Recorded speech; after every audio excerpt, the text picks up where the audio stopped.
Маслонасос чути, що тарабани. Ну, як тих обично. Але щоб звідти якихось 100 кг здавалося, ніхуя. Ну, температура охлаждайки вже 20. А? Температурка охлаждайки вже більше, ніж 20. Ні, мало. Ти дивись, звук вже пішов на низ і періодичність зменшується.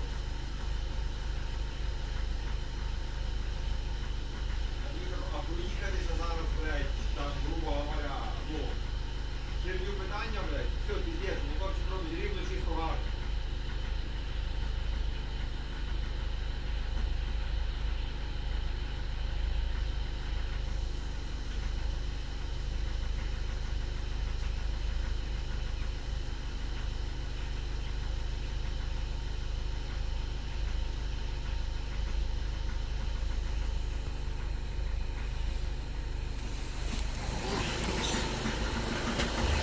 Самого таке враження, що і фляти не хватає.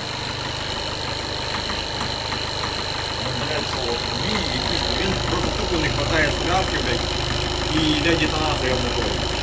Ну, Може бути насос. покажи. Якого хуя він, блядь, ні при чому нічого не показує. Це раз. І знову ж таки, а якого хера, блядь, прогріється, як це. Ну, он дивись. Майже все. І це вона не буде не їхала, постояла на 4 хвилини.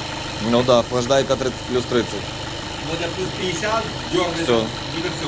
Все, буде пізда, ну, все.